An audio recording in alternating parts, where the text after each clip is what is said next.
오늘 우리 읽은 본문의 유월절 사건을 통해서 우리가 믿음과 행함에 대한 관계를 그렇게 살펴보려고 합니다. 그래서 우리 믿음 생활 가운데서 우리 믿음과 행함은 도대체 어떤 관계를 가지고 있고 또 그 행함을 통해서 우리의 헌신의 모습이 또 어떻게 나타나는 것이 바른 것인가, 그런 것들을 살펴볼 것입니다. 그래서 오늘 말씀 나눌 때 제가 질문들을 하나씩 드릴 텐데 그 질문 받을 때 막 해답이 뭐지 이렇게 고민하실 필요는 없고, 제가 질문을 드리는 목적은 생각해보게 하기 위함이니까 그것 때문에 너무 고민하고 막 그러실 필요는 없습니다. 전에 어떤 학교 선생님이 그 반에 있는 지구본이 기울어져 있는 거 보고 야 저거 왜 저렇게 기울었나 어느 학생한테 물어보니까 제가 안 그랬는데요 막 그렇게 했다고 하는데, 제가 여러분들한테 책임을 추궁하기 위해서 묻는 것도 아니고 우리가 말씀을 들을 때 스스로 생각해 보면서 듣는 것이 우리의 그 말씀 들을 때 많은 유익이 있기 때문에 그렇게 질문을 하나하나씩 중간중간 해가면서 그렇게 말씀을 나누려고 합니다.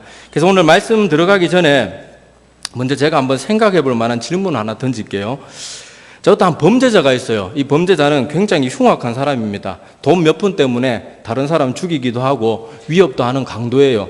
그래서 이 사람이 이제 이렇게 범죄를 저지르다가 이제 드디어 잡혀가지고 형무소에서 이제 형을 살게 되었습니다. 그런데 거기서 복음을 전해 듣고 그렇게 믿음도 고백하고 세례도 받고 이제 모범소로 출소를 하게 되었어요. 그런데 이 사람이 출소하고 나니까 다시 예전의 모습과 같이 계속 돈 몇 푼 때문에 사람 죽이고 위협하고 폭력을 행사하고 그런 삶을 한두 번 하는 게 아니고 계속해서 그런 삶을 살고 있어요.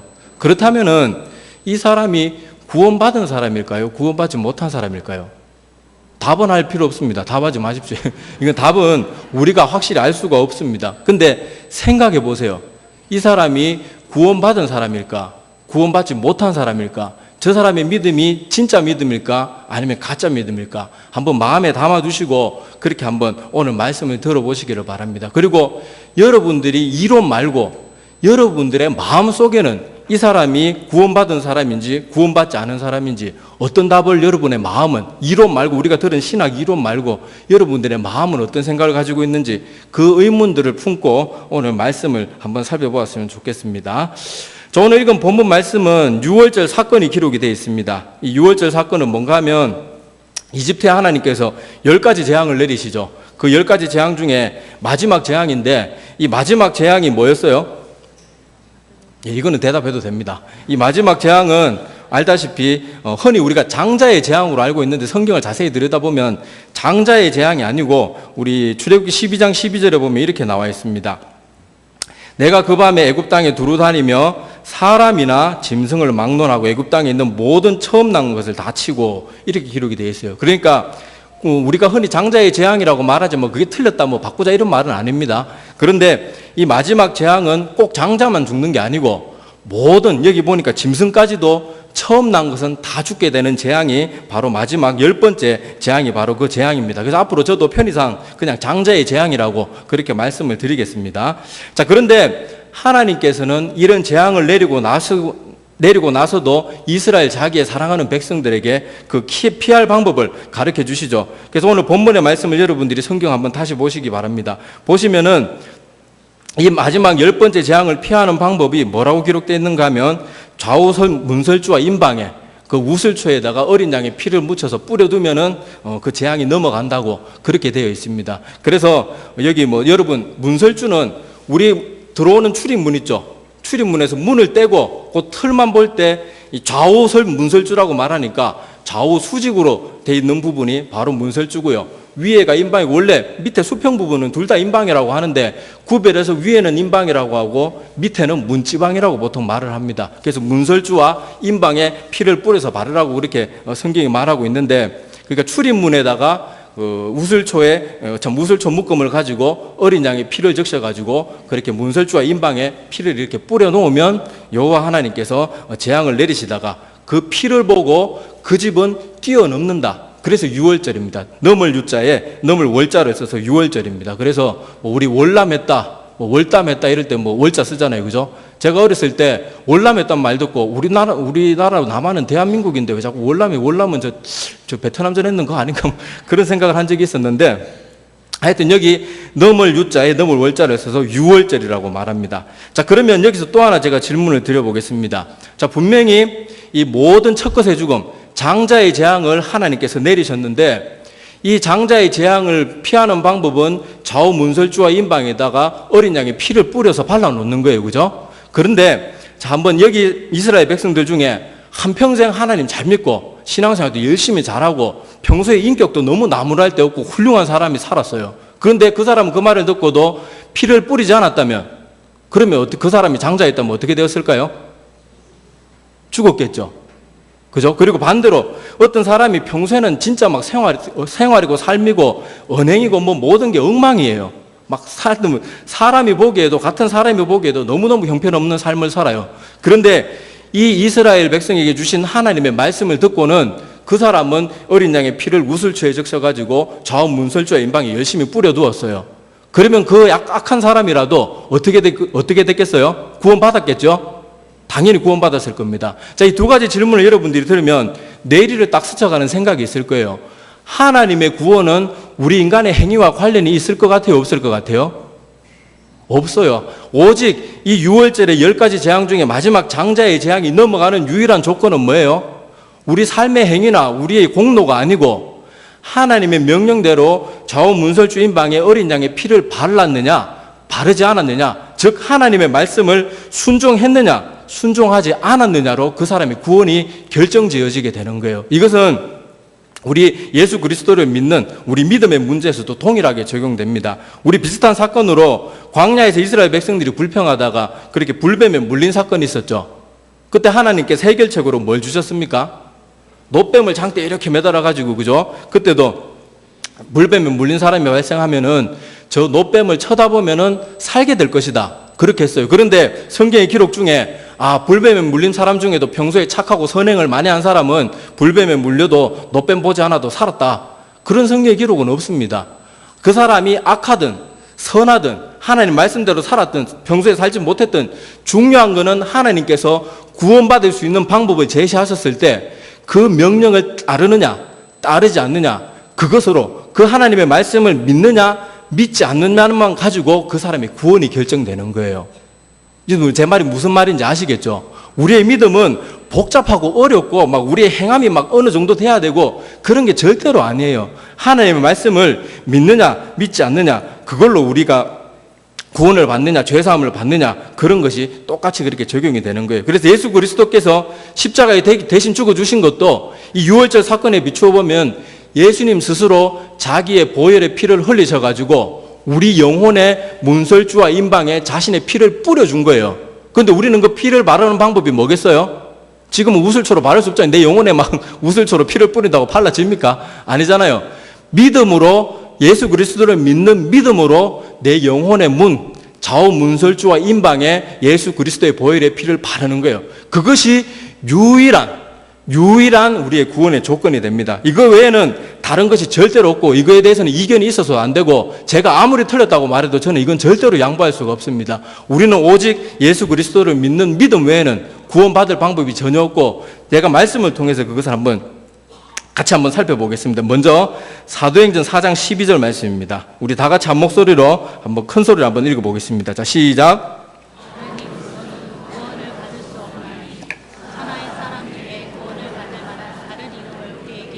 이게 주신 일이 없음이라 하였더라. 자, 다른 구절 하나 더 보겠습니다. 에베소서 2장 8절에서 9절입니다. 너희는 그 은혜에 의하여 믿음으로 말미암아 구원을 받았으니 이것은 너희에게서 난 것이 아니요 하나님의 선물이라.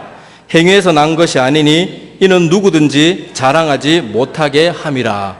자, 여기 두 구절의 성경 말씀에 보니까 여기서도 하나님께서는 예수 그리스도의 이름 외에는 천하에 구원받을 만한 이름을 준 적도 없고, 또 그 구원은 어떻게 주어졌다고요? 우리의 행위로 주어진 게 아니고 믿음으로만 주어졌기 때문에 뭐 하지 말라고요? 자랑하지 말아요. 내가 하나님 잘생기고 교회에서 직분이 뭐고 내가 평생 이렇게 몇 대째 집안에 교회 태어나가지고 신앙생활 열심히 잘했다, 그런 거 자랑하지 말라고 합니다. 왜냐하면 모든 사람은 이 하나님의 구원의 그 놀라운 역사를 오직 믿음을 통해서 은혜로 받기 때문에 나의 공로는 눈꼽만큼도 없는 거예요. 그렇기 때문에 자랑하지 말라고 말합니다. 자기의 공로로 구원받을 수 있다고 생각하는 것, 내가 선행을 하고 하나님 기뻐하시는 일을 하면은 구원받을 수 있다고 생각하는 것은 굉장히 위험한 생각이에요. 이게 왜 위험한 생각일까요? 우리가 그런 생각을 가지고 그런 생각을 버리지 못하면은 예수님의 십자가에 대신 죽어주신 그 비참하도록 그렇게 철저하게 낮아지신 그 예수님의 십자가 대속이 필요 없다고 말하는 거예요. 자, 보세요. 하나님께서는 우리 인간을 보실 때 우리 인간 스스로는 자기 스스로의 죄값을 감당할 수가 없다는 걸 너무도 잘 아셨어요. 그래서 너희들은 너무나도 내가 너희들을 사랑해서 구원해주고 싶은데 너희들 스스로는 그 죄를 치르지 못하기 때문에 내가 내 아들 예수 그리스도를 대신 보내주어서 너희들이 그 예수 그리스도가 너희들의 죄 때문에 대신 죽고 3일 만에 부활하신 그것을 믿기만 하면 내가 구원해주겠다. 하나님께서 그렇게 말씀하시고 우리는 스스로 죄 문제 해결할 수 없다고 모든 걸 선포하시고 그 모든 일을 다 수립하고 우리에게 주신 거예요. 근데 내가 뭔데? 피조물인 내가 뭔데? 하나님 필요 없습니다. 나 내 공로로 구원받을 수 있는데 무슨 그런 말씀을 하십니까? 그렇게 말하는 거예요. 우리 때문에 하늘 보좌도 버리고 십자가에 매달려가지고 자기가 만든 피조물 앞에서 발가벗겨가지고 온몸이 핏덩이가 되도록 채찍질을 당하고 온갖 순환과 고통을 다 당하시고 십자가에 매달리는 주님 앞에서 우리가 이렇게 말하는 거하고 똑같은 겁니다. 예수님 쪽팔리게 뭐 하는 겁니까? 우리 스스로 내 자신을 구원할 수 있는데 예수님 왜 이렇게 헛수고하십니까? 우리 민망합니다. 제발 좀 내려오십시오. 코웃음 치는 거하고 똑같은 모습이에요. 근데 사람들이 자꾸만 하나님 앞에 내 공로를 들이대려고 하고 내 공로 가지고 뭐 구원받을 수 있는 것처럼 생각하고 이것보다 더 패역하고 악한 모습이 없는 거예요. 그러니까 우리가 오직 예수 그리스도를 믿는 믿음으로 말미암아 구원받는다는 이 한 가지 사실은 여러분들이 절대로 타협해서도 안 되고 절대로 이거에 대해서 어떠한 이견도 여러분들이 가져서는 안 됩니다. 그래서 주님의 십자가 대속을 우습게 여기나 가볍게 여기는 것은 여러분 아시겠지만 그런 마음을 가지는 사람은 결국 자기 죄를 용서받지 못하기 때문에 영원한 형벌을 면할 수 없게 되는 겁니다. 그래서 이런 것들은 여러분들이 결코 가볍게 생각하지 말고 우리가 정말 하나님이 가르쳐 주신 그 믿음대로 믿는 그런 믿음을 꼭 가져야 됩니다. 우리 구원받는 일에 있어서는 우리의 행위가 낄 곳은 전혀 없어요. 전혀 없습니다. 오직 믿음으로 구원받습니다. 자, 그러면은 우리의 행위가 다 필요 없고 우리의 성도의 삶이 다 필요 없는 것인가? 이거에 대해서 또 한번 생각할 필요가 있어요. 우리가 오늘 이 유월절 사건에서 놓치지 말아야 될 것이 뭔가 하면 자, 또 질문 한번 제가 드려볼게요. 자, 아까 분명히 유월절 사건에서 장자의 재앙을 면할 수 있는 방법으로 하나님이 가르쳐 주신 것이 문설주와 임방에 어린 양의 피를 뿌려 놓는 거잖아요. 그죠? 그런데 그 말씀을 믿는 사람은 어떻게 행동하겠어요? 당연히 피를 뿌리고 그것도 시원찮은 사람은 막 2중 3중으로 하고 내가 절대 죽으면 안 된다고 막 몇 번 막 거듭해서 뿌릴 거예요. 그죠? 그것이 바로 그 하나님의 가르침을 믿는 사람이 나타나는 반응, 순종, 행위 이런 것이 되는 거예요. 자, 여러분 이해가 됩니까? 자, 우리는 오직 믿음으로 구원받지만은 그 하나님의 말씀을 정말로 믿는 사람은 뭐가 따라와요? 행동이 따라오고 순종이 따라오고 반응이 따라오는 거예요. 자, 어떤 사람이 이 말을 듣고 유월절 사건 가운데 이 어린 양의 피를 좌우 문설주와 임방에 바르면 재앙이 면해질 거라는 그 얘기를 듣고도 그 피를 바르지 않는 사람은 하나님의 말씀을 믿는 사람일까요? 믿지 않는 사람일까요? 알기는 아는데, 들었으니까 알긴 알잖아요. 알긴 아는데 믿지는 않는 사람이에요. 그런데 그런 사람은 흔히 계속 자기 자신을 속입니다. 나 아니까 나는 믿는 걸 거야. 근데 아니죠. 결국 그 사람이 아무리 알고 그 사실에 대해 철석 같은 완벽한 정보를 가지고 있을지라도 그 사람이 직접 하나님의 말씀에 순종해서 어린 양의 피를 문설주와 임방에 바르지 않으면 그 사람은 재앙이 그 사람이 임하고 마는 거예요. 그 가정이 임하고 마는 것이죠. 그래서 우리 참된 믿음이 뭔가 하면 바로 이렇게 반응이 따라오고 순종이 따라오고 행함이 따라오는 것이 참된 믿음의 모습이에요. 다시 말씀드리지만 그렇다고 우리가 문설주와 임방에 피를 발랐다고 해서 그것이 나의 공로겠어요? 아니겠어요? 절대로 우리 공로 안에 그거는 순종이고 말씀에 대한 믿음의 반응이지 그거 가지고 또 이거는 뭐 우리의 공로입니다. 하나님이 그거 가르쳐 주지 않았으면 알 수 있는 사람이 있어요? 없잖아요. 근데 그걸 어떻게 우리 공로라고 하나님 앞에 내밀 수가 있습니까? 설령 우리가 나의 공로로 구원받을 수 있다고 해도 나의 공로로 하나님 앞에 뭔가를 내놓을 수 있다고 해도 성경이 분명히 어떻게 말하고 있는가 하면 시편 49편 6절에서 8절에 보면 이렇게 말하고 있습니다. 한번 같이 읽어보겠습니다. 자기의 재물을 의지하고 부유함을 자랑하는 자는 아무도 자기의 형제를 구원하지 못하며 그를 위한 속전을 하나님께 바치지도 못할 것은 그들의 생명을 속량하는 값이 너무 엄청나서 영원히 마련하지 못할 것임이니라. 자, 우리 공로가 설령 하나님께 인정받는다고 해도 우리 형제를 구원할 그 값을 마련할 수 있대요, 없대요? 영원히 우리가 노력해도 그 값을 마련할 수가 없대요. 생명에 속량하는 값은 우리 인간의 개념으로 이게 뭐 가능한 그런 게 아니고, 설령 우리가 가능하다고 참 우리 공로가 하나님께 인정받는다고 하더라도 영원히 갚을 수 없는 것이기 때문에 우리의 공로는 하나님 앞에서 다 무용지물이고 아무 소용없는 것이 되고 맙니다. 그래서 우리가 이것을 절대로 잊지 말아야 됩니다. 하나님의 명령, 하나님의 말씀을 믿느냐 믿지 않느냐는 그 말씀을 순종하느냐 순종하지 않느냐, 그 말씀에 대한 반응이 있느냐 없느냐로만 우리가 구분할 수 있고, 또 우리가 내 자신의 믿음이 진짜인지 아닌지, 저 사람의 믿음이 진짜인지 아닌지 구별할 수 있는 것도 뭘까요? 그 사람이 말씀대로 사는지 살지 않는지. 그거 보면 자꾸 자기 스스로 속이지 마세요. 아, 나는 교회 다니고 주일날 출석하니까 난 구원받았을 거야, 그렇게 생각해서는 안 됩니다. 물론 그 중에는 구원받은 사람도 있을 것이고 구원받지 않은 사람도 있을 것이에요. 우리가 주일 예배 출석하는 것 정도로만 다 구원받으면 이 세상 모든 사람, 교회 다니는 사람 다 구원받아야 되잖아요. 근데 성경에 보면 바리새인이나 서기관들이 구원받습니까? 물론 바리새인들 중에도 니고데모와 같은 사람도 있었지만은 그 일반적으로 말하는 바리새인들과 서기관들 있잖아요. 예수님을 대적했던 사람들. 그런 사람들은 교회 열심히 신앙생활하고 11조 한 번 빠지지 않고 일주일에 2번씩 금식하고 모든 헌물을 다 주님 앞에 바쳤지만 그 사람들은 구원받지 못했어요. 우리가 아는 것으로, 하나님에 대한 말씀을 믿는 것이 아니라 아는 것으로 구원받을 것 같으면 우리보다 저 천국에 제일 먼저 들어가야 될 존재는 사탄과 어둠의 세력들입니다. 우리는 하나님을 어떻게 보면 막연하게 믿고 의심 가운데 믿지만은 사단과 어둠의 세력들은 하나님의 존재에 대해서 눈꼽만큼도 의심하지 않습니다. 여러분, 복음 사복음서의 기록에 보면 귀신들이 예수님이 명령하면 어떻게 해요? 즉각 순종하죠. 하나님은 두려워할 줄도 압니다. 그리고 성경을 우리보다 더 잘 알아요. 오죽하면은 이단들 그 교묘한 말장난, 그런 거 다 사단이 그런 지혜라고 말하긴 뭐하지만은 그런 교묘한 생각들을 줘가지고 성경을 그래 요상하게 풀어가잖아요. 성경도 우리보다 더 잘 알아요. 만약에 아는 거로도 구원받을 것 같으면 사단도 다 구원받아야 되고 어둠의 세력들도 다 구원받아야 돼요. 근데 그 영혼들이 구원받습니까?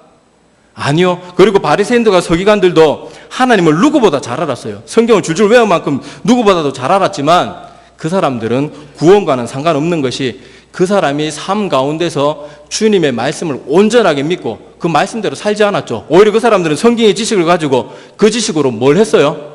저 사람은 하나님 말씀대로 산에 살지 않네. 맨날 지적질하고 율법주의 가지고 맨날 사람 지적하고, 그리고 예수님께서 기적을 일으킬 때마다 그것이 정말 성경 말씀대로 이루어지는 것들이 맞는가, 이런 것들 살펴보기보다는 바알세불의 힘을 빌려서 그렇게 한다, 이상하게 풀어가고, 그런 식으로 하나님에 대한 그런 놀라운 지식들을 올바른 일에 사용하지 않고 믿음으로 사용하지 않고 자기들의 교만을 가지고 함부로 사용하고 믿음대로 사용하지 않았기 때문에 그 사람들은 구원과 상관없는 그런 사람이 되고 마는 것입니다. 그래서 오늘 말씀을 이렇게 정리하면 이래요. 우리의 구원은 오직 뭐로만 가능하다고요? 믿음으로만 가능하고, 이 믿음으로 구원받는 일에 우리 인간의 공로는 눈꼽만큼도 낄 자리가 없습니다. 하지만 참된 믿음에는 반드시 뭐가 따르기 마련이라고요? 행함이 따르고 순종이 따르기 마련이고 말씀대로 사는 모습이 따르기 마련이에요. 그러니까 다시 정리하면 우리의 구원은 오직 믿음으로만 가능한데 참된 믿음은 행함이 반드시 따라오는 것. 그러니까 먼저는 뭐예요? 믿음이 먼저고 행함은 항상 따라오는 거예요. 행함을 통해서 믿음으로 가는 게 아니고 믿음이 있기 때문에 행함이 따라오는 거예요.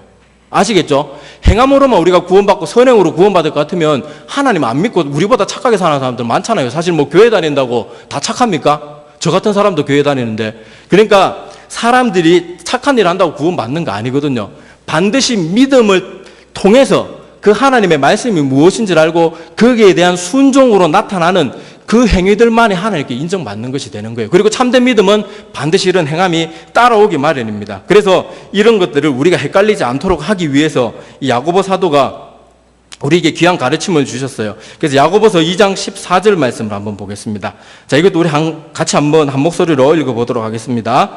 내 형제들아, 만일 사람이 믿음이 있노라 하고 행함이 없으면 무슨 유익이 있으리요? 그 믿음이 능히 자기를 구원하겠느냐? 예, 구원하겠느냐입니다. 자, 여기 보니까 이 야고보 사도가 여기서 보면 행함에 대해서 말하고 있지만은 여기 분명히 뭐라고 말하고 있는가 하면 그 믿음이 능히 너를 구원하겠느냐 이렇게 묻고 있죠. 자, 그러니까 구원은 무엇이 한다는 거예요? 믿음이 구원한다는 말이죠. 그런데 야고보 사도가 강조하고 싶은 것은 뭔가 하면 우리가 믿음으로 구원받는데 너희 행함이 없는 그 믿음이 진짜 믿음이고 그런 믿음이 너희 영혼을 구원할 능력이 나타나는 믿음이겠냐? 그걸 묻는 거예요. 야고보서의 주제는 많은 사람들이 행함이라고 생각하고 있는데 야고보서의 주제는 행함이 아니에요. 믿음이 주제고 진짜 믿음이 무엇인가가 주제예요. 그래서 야고보 사도는 그 믿음이 능히 자기를 구원하겠느냐 되물으면서 우리 구원의 주체가 뭐예요? 주어가 뭐예요? 믿음이라는 거예요. 믿음이 우리를 구원한다는 거예요. 근데 그 믿음이 너무 중요하고 속기 쉬운 거니까 우리 인간이 교묘하게 속기 쉬운 거니까 너희 믿음이 진짜인지 가짜인지는 너희들의 행함을 통해서 판단해 보라는 겁니다. 자, 한 구절 더 보겠습니다. 야고보서 2장 26절입니다. 자, 제가 읽어드리겠습니다. 영혼 없는 몸이 죽은 것 같이 행함이 없는 믿음은 뭐라고요? 죽은 것이라고 그렇게 말하고 있습니다. 그래서 이 야고보 사도가 이렇게 가르침을 준 것은 우리 인간들이 너무 쉽게 사단의 꼬임에 빠지기 때문에 그래요. 여러분, 구원파 같은 이단이 왜 나왔어요? 구원파들이 주장하는 게 뭡니까? 우리 인간은 예수 그리스도를 믿는 믿음으로 과거의 죄, 현재의 죄, 미래의 죄를 다 용서받았다. 그렇기 때문에 이제 예수 정말로 믿고 신앙 고백한 사람들은 살면서 죄 좀 지어도 된다. 그게 구원파 주장이잖아요. 그래서 다른 사람들 억지로 사기 대출 받아서라도 교회 갖다 바치라 그러고 그것이 구원파들이 하고 있는 짓 아니에요. 자, 여기서 이렇게 보는 것처럼 믿음과 행함을 분리시키기 시작하면 이런 이상한 쪽으로 빠지게 되는 거예요. 근데 성경은 다행히도 단 한 번도 예수님께서 믿음과 행함을 별개인 것처럼 그렇게 말하지 않습니다. 우리 성경을 이번엔 찾아볼게요. 여러분들 마태복음 7장 13절부터 한번 찾아보시기를 바랍니다. 마태복음 7장 13절입니다.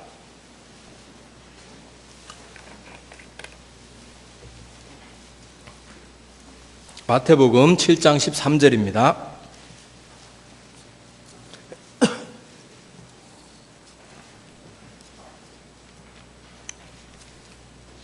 마태복음 7장 13절부터 중간중간 중요한 성경 구절만 이렇게 읽어보도록 하겠습니다. 시간 관계상. 자, 13절에 보니까 좁은 문으로 들어가라. 멸망으로 인도하는 문은 크고 그 길이 넓어 그리로 들어가는 자가 많고 생명으로 인도하는 문은 좁고 길이 협착하여 찾는 자가 적음이라. 이렇게 말하고, 자, 거짓 선지자들에 대해서 15절에 말하고 16절에 보면 거짓 선지자들을 어떻게 판단하는가 하면 그들의 뭐로 그들을 안다고요? 열매로 알지니. 가시나무에서 포도를 뭐 이렇게 쭉 나오고요.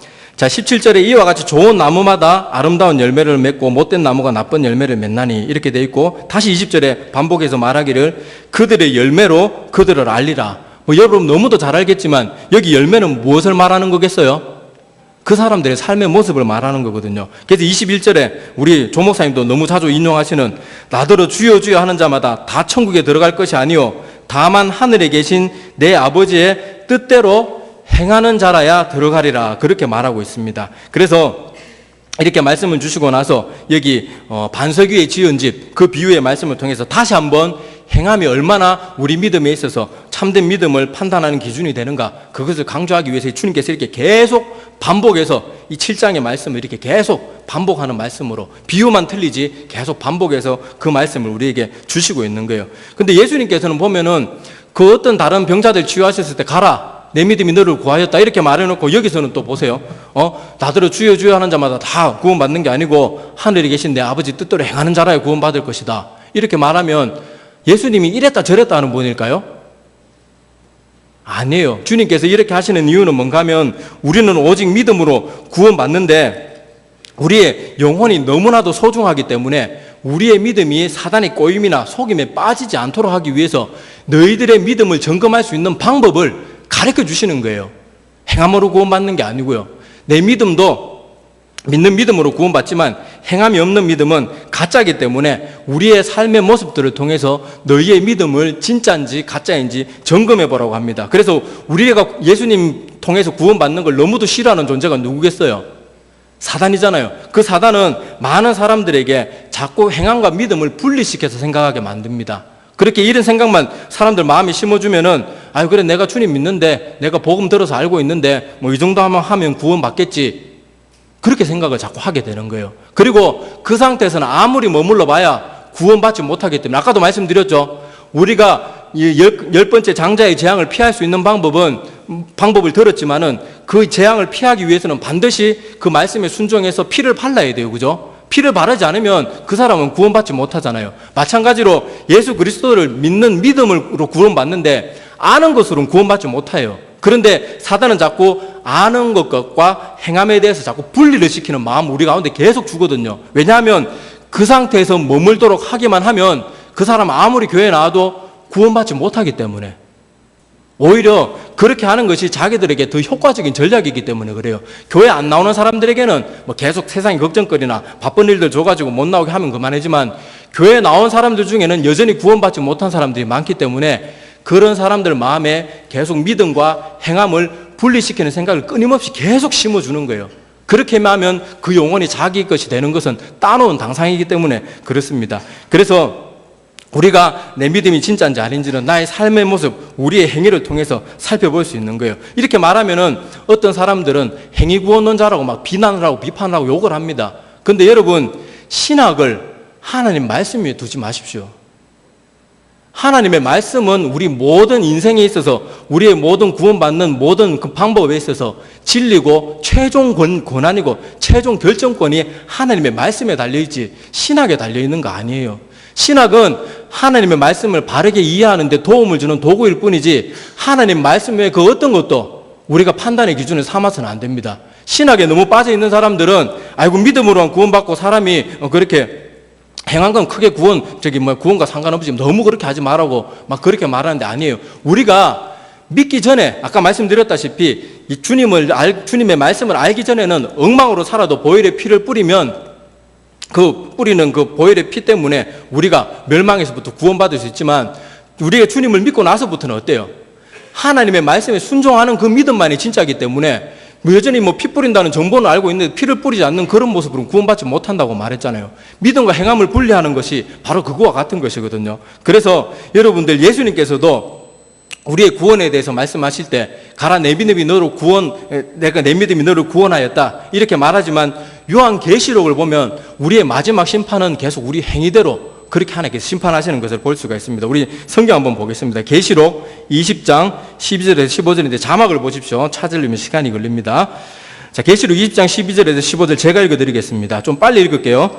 또 내가 보니 죽은 자들이 큰 자나 작은 자나 그 보좌 앞에 서 있는데 책들이 펴있고 또 다른 책이 펴졌으니 곧 생명책이라. 죽은 자들이 자기 행위를 따라 책들에 기록된 대로 심판을 받으니 바다가 그 가운데서 죽은 자들을 내주고 또 사망과 음부도 그 가운데서 죽은 자들을 내주매 각 사람이 자기의 뭐대로요? 행위대로 심판을 받고 사망과 음부도 불못에 던져지니 이것은 둘째 사망 곧 불못이라. 누구든지 생명책에 기록되지 못한 자는 불못에 던져지리라. 이렇게 기록하고 있습니다. 자, 여기서 보니까 분명히 가라 내 믿음이 너를 구원하였느니라 그렇게 말했던 주님께서 여기서 뭐라고 말해요? 무엇대로 심판한대 우리를? 행위대로 심판한다고 하잖아요. 이렇다고 주님이 이랬다 저랬다 하는 분이 아니에요.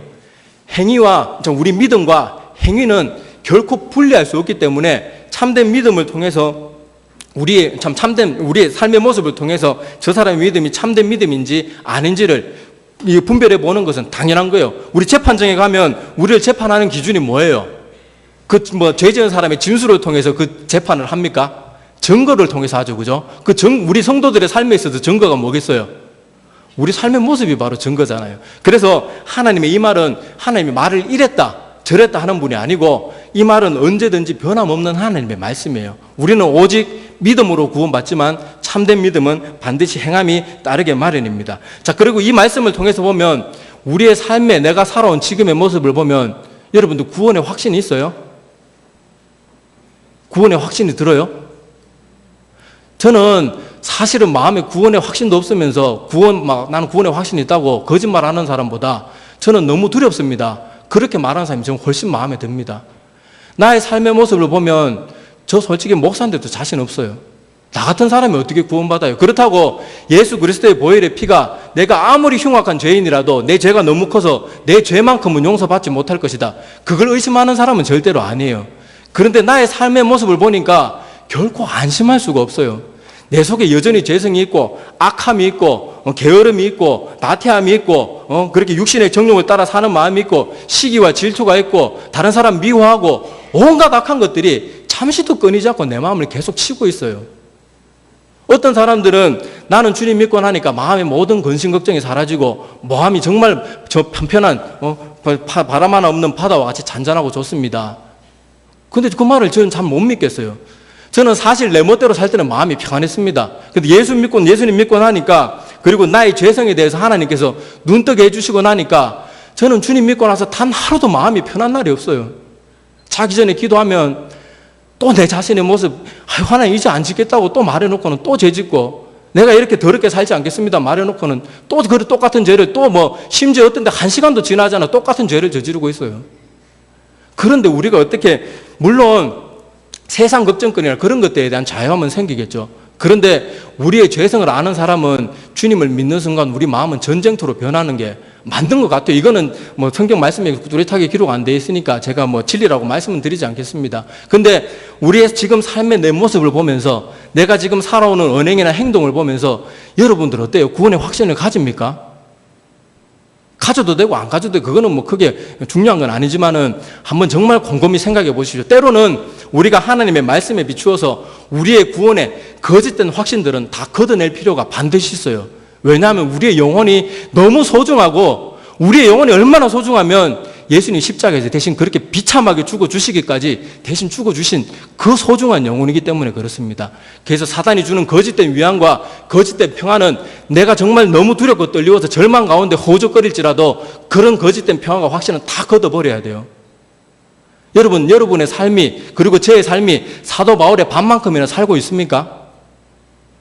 사도 바울이 얼마나 대단한 삶을 살았어요. 그런 사도 바울이 어떻게 말하고 있는가 하면 고린도전서 9장 27절의 말씀을 보겠습니다. 내가 내 몸을 쳐 복종하게 함은 내가 남에게 전파한 후에 자신이 도리어 버림을 당할까 두려워함이로다.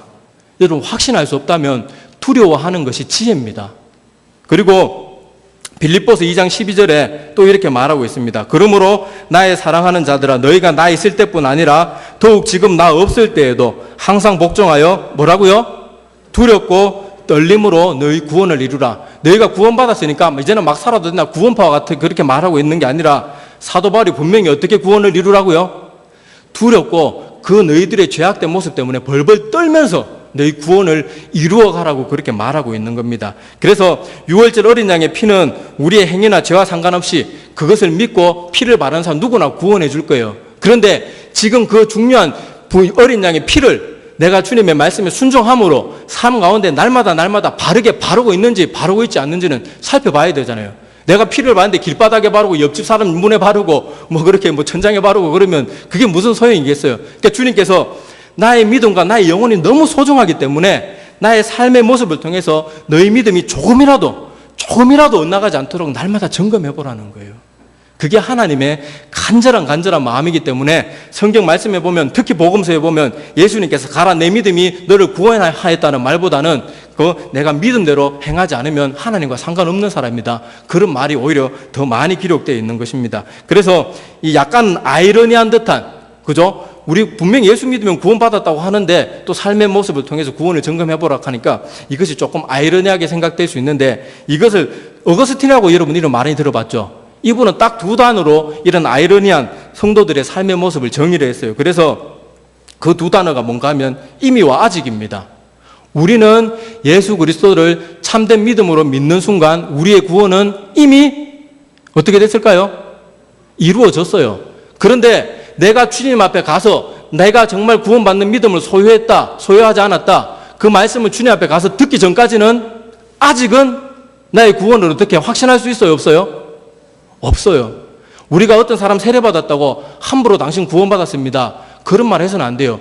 우리의 구원은 선포할 수 있는 분은 오직 누구밖에 없겠어요? 하나님밖에 없어요.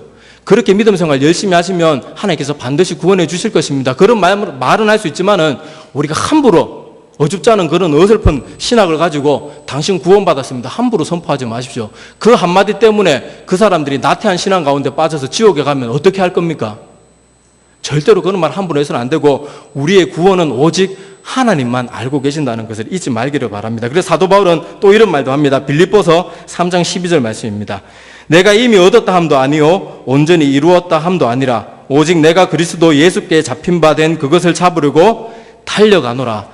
여러분, 사도 바울만큼 구원에 확신이 있었던 사람이 없어요. 에베소서 같은 그런 말씀들에 보면 이 예정론에 대해서 말하고 있을 만큼 구원에 대한 확신이 있었지만은 또 다른 삶의 모습을 통해서는 이렇게 늘 내가 아직 이루었담도 아니다. 나는 주님 앞에 가는 그 순간까지 나의 신앙의 경주를 열심히 달려가야 된다. 그런 식으로 말하고 있는 거예요. 그래서 아까 말한 것처럼 그렇게 열심히 복음 전하고 목숨 걸고 복음 전하고 목숨 걸고 신앙생활하고 자기 몸을 쳐서 복종시키면서 신앙생활을 하고 있으면서도 내가 전파한 후에 도리어 내가 버림이 될까 두려워하는 그런 모습으로 살아가고 있는 겁니다. 그래서 우리 대한예수교 장로회 합동측 우리 헌법에 보면 이거에 대해서 아주 잘 말해주고 있어요. 교회 정치에 보면 제4조 우리 대한예수교 장로회 헌법입니다. 자, 거기 보면 이렇게 기록이 되어 있습니다. 우리 한번 좀 옛날 말로 되어 있는데 한번 같이 한번 읽어보겠습니다. 자, 시작. 진리는 선행의 기초라. 진리가 진리되는 증거는 사람으로 성결하게 하는 경향에 있으니 주 말씀하시되 과실로 그 나무를 안다 하신 것 같으니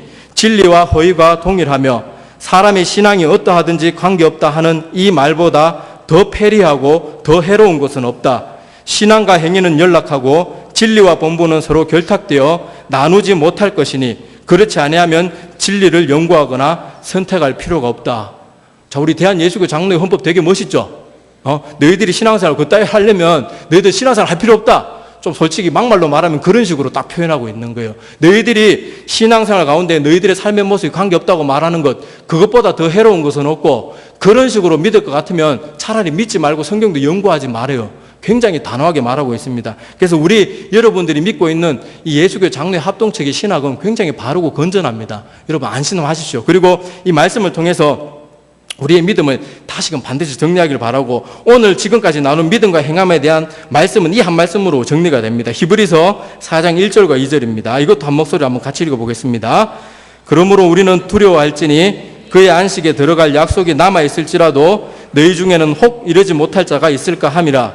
그들과 같이 우리도 복음 전함을 받은 자이나 들은 바 그 말씀이 그들에게 유익하지 못한 것은 듣는 자가 믿음과 결부시키지 아니함이라. 자, 믿음과 결부시키지 않는다는 것은 믿기만 하고 머릿속으로 알기만 하고 삶 가운데 믿음대로 살지 않는 모습을 지적하고 있는 거거든요. 그죠? 그래서 우리가 구원에 들어갈 약속이 남아있다고 스스로 생각해도 너희들은 그렇게 생각해도 실제로는 들어가지 못할 사람들이 분명히 있을 것이다. 그런데 그 사람들이 그렇게 되는 이유가 뭐라고요? 믿음과 행함을 계속 따로 생각해서 아는 것만 가지고 구원에 이를 것처럼 착각하기 때문에 그렇게 될 것이다. 이 히브리서 4장 1절과 2절 말씀이 지금까지 여러분하고 나눈 말씀을 이렇게 한마디로 정리하고 있는 겁니다. 자, 그러면 우리가 이렇게 믿음과 행함의 관계에 대해서 살펴보았는데 우리의 헌신의 모습을 통해서 우리의 믿음을 점검해 볼 수 있거든요. 우리 삶 가운데 하나님 앞에 헌신이라는 말이 뭐예요? 단어 그대로는 나의 몸을 주님 앞에 드리는 거지만은 실제로 우리 몸만 드리는 게 아니고 우리 영혼과 생각과 모든 것을 다 주님 앞에 내어드리는 거거든요. 그런데 그렇게 헌신하는 모습 가운데 내가 주님 앞에 어떤 모습으로 살고 있는지 여러분 다른 것들 복잡하게 생각할 필요 없어요. 내가 하나님 앞에 잘 헌신하고 있는지 헌신하지 못하고 있는지 제일 쉽게 판단할 수 있는 방법이 뭔가 하면 우리 신앙의 제일 기본이 되는 게 뭘까요? 예배입니다. 예배 드리는 나의 모습, 그리고 예배도 어떻게 보면 헌신의 일종이거든요. 하나님 앞에 나와서 예배 드리는 것. 그 예배 드리는 모습이 내가 하나님 앞에 지금 진심으로 헌신하고 있나, 헌신하고 있지 않나를 판가름할 수 있는 기준점이 돼요. 내가 하나님 앞에 헌신하고 하나님 믿는다고 하고 나를 대신해서 십자가에 죽어주실 만큼 사랑하시는 그 하나님의 사랑을 믿는다고 하는데 늘 지각하고 늘 교회 와서는 다른 짓 하다가 가고 그리고 또 뭐 조금만 세상에 즐거운 일이 있으면은 그냥 뭐 주일 맨날 가는 주일인데 뭐 오늘 한번 뭐 개모임 갔다가 빠질 수도 있지 이렇게 소홀히 생각한다면 나의 예배 드리는 모습은 진정으로 헌신된 모습이 아니고 마지못해 나와 있는 것밖에 안 됩니다. 그런데 우리가 정말 주님 앞에 사랑하는 마음으로 미리 10분 전에 20분 전에 나와서 기도하는 마음으로 주님 앞에 내 마음을 정결하게 하고 일주일 동안 지었던 죄들 회개하고 또 하나님 그 주의 종을 통해서 귀한 말씀을 들려주십시오. 뭐 주의 종이 대단해서 그런 기도하는 거 아니고 여러분들이 영혼을 위해서 그렇게 기도해야 됩니다. 그렇게 기도하면 기도하는 마음으로 준비하고 찬양할 때는 같이 뜨겁게 찬양하고 기도할 때는 같이 뜨겁게 기도하고 말씀을 들을 때는 간절한 마음으로 듣고 그러는 모습은 내가 하나님 앞에 예배자로 바른 헌신자의 모습으로 서 있는 거예요.